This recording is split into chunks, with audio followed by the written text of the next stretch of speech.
आज की जो बड़ी अपडेट है वो क्या है?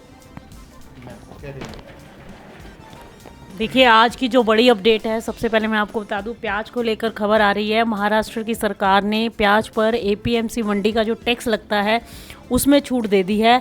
जो नाफेड है और जो एनसीसीएफ है, जो भी प्याज की खरीदारी करते हैं, तो उन एजेंसियों के लिए ये राहत भरी खबर है। 0.75 जो है वो परसेंट शुल्क लगता था, 0.75 के आसपास, तो उसमें छूट दे दी गई है ताकि ये एजेंसियां ज़्यादा से ज़्यादा प्याज की खरीद कर सकें और किसान जो है वो ज़्यादा से ज़्यादा प्याज जो है इन सरकारी एजेंसियों को बेच सकें और उनको एक अच्छा प्राइस जो है वो मिल सके। तो किसानों के लिए, प्याज किसानों के लिए बड़ी राहत की खबर है।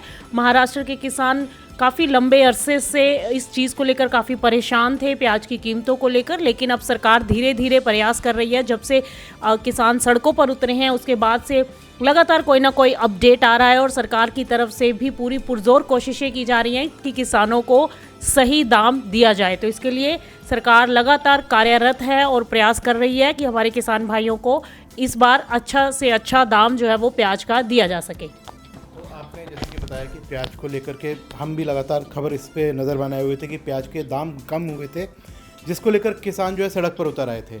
लेकिन हमने पिछले कुछ सालों से हम ये भी देख रहे थे कि जब प्याज के दाम जो है वो आसमान छू रहे थे, तब आम जनता को इससे परेशानी हो रही थी। जब भी इसको लेकर के पार्लियामेंट से लेकर के हर जगह आवाज़ उठाई गई, तो अब ये एक तो प्याज ऊपर जाता है, नीचे जाता है, तो इसको किस तरीके से आप देखते हैं कि आवाज़ फिर भी उठती है?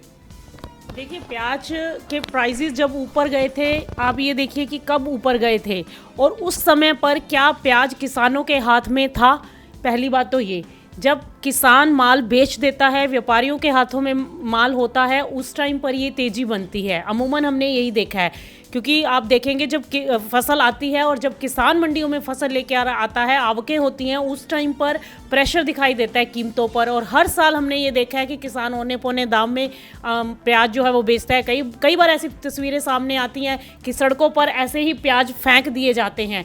तो किसानों को प्राइस मिला, ये बहुत अहम बात है कि उनको मिलना चाहिए। देखिए, जब पूरा माल निकल गया, स्टॉक में लग गया, उसके बाद जब तेज़ी बनती है तो उससे किसानों को कोई फ़ायदा नहीं होता।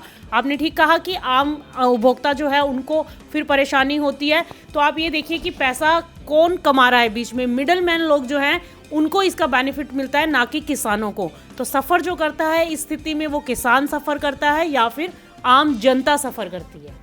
मैं आपसे एक सवाल और लेना चाहूँगा यहाँ पर कि जैसे कि प्याज जो है एक ऐसी फसल है कि जिसको हम ज़्यादा टाइम तक नहीं रख सकते, वो ख़राब हो जाती है।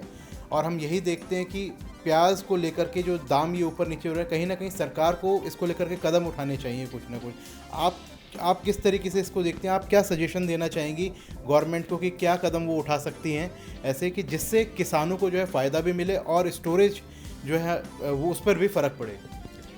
देखिए, सरकार तो अपनी तरफ से पूरी कोशिश कर ही रही है और जहाँ तक हमें लगता है कि वेयर हाउसिंग की जो फैसिलिटीज़ जहाँ पर नहीं हैं, उन फैसिलिटीज़ को दुरुस्त कराया जाना चाहिए ताकि किसानों के पास भी ये ऑप्शन हो। क्योंकि आज का किसान भी बहुत समाज है और वो भी ये जानना चाहता है कि जिस कमोडिटी के जब प्राइसेस ऊपर होंगे तब वो उसको मार्केट में निकाले। लेकिन यहाँ पर दिक्कत क्या आती है, जो छोटे किसान हैं या मीडियम किसान हैं, उनके पास स्टोरेज की फैसिलिटी नहीं है, इंफ्रास्ट्रक्चर उतना बिल्डअप नहीं हुआ है। तो सबसे ज़्यादा जो लगता है मुझे कि फोकस करना चाहिए वो इंफ्रास्ट्रक्चर पर करना चाहिए। और जो जहाँ तक प्याज की बात है, ये एक पेरिशेबल आइटम है, बड़ी जल्दी ख़राब हो जाती है और मौसम का बहुत इम्पैक्ट पड़ता है। और जिस तरीके से गर्मी पड़ रही है तो क्वालिटी के ऊपर सीधा सीधा असर आता है। तो जहाँ तक हो सके इंफ्रास्ट्रक्चर को हमें बिल्डअप करना चाहिए और किसानों को वो पहुंच होनी चाहिए कि वो वहाँ पर अपना माल जो है वो स्टॉक कर सके, अपनी सूझबूझ के हिसाब से, अपनी समझ के हिसाब से। अगर उनको लगता है कि आगे तेज़ी बन सकती है, जिस तरीके से व्यापारी लोग स्टॉक करते हैं, वैसे ही हमारे किसान भाई भी स्टॉक करें। जब ज़रूरत हो तभी माल निकालें और जब अच्छा दाम मिले तब वो बाज़ार में उसको बेचें। इसी को लेकर, एक चने को लेकर भी मेरे पास खबर है, अपडेट आई है कि ऑस्ट्रेलिया से चने का एक्सपोर्ट जो है वो गिरता हुआ इस बार दिखाई दिया है और इसके पीछे की वजह बना है पाकिस्तान और भारत। और इसी के साथ साथ मैं आपको बता दूं यूएई, क्योंकि यहाँ से जो डिमांड है वो कम होती दिखाई दी है। भारत में चने का इस बार अच्छा उत्पादन है, आवकें अच्छी खासी देखने को मिल रही हैं मंडियों में, जिसके चलते एक्सपोर्ट में गिरावट आई है। और ऑस्ट्रेलियाई चना जो है उसके एक्सपोर्ट जो है वो 18,40,000 टन के आसपास था लास्ट ईयर इसी समय पर, और अब जो है वो 13,81,000 के टन के आसपास देखने को मिला और एक महीने के अगर पिछले महीने से कंपेयर करें तो तकरीबन 22,000 टन की जो है उसमें गिरावट देखने को मिली है।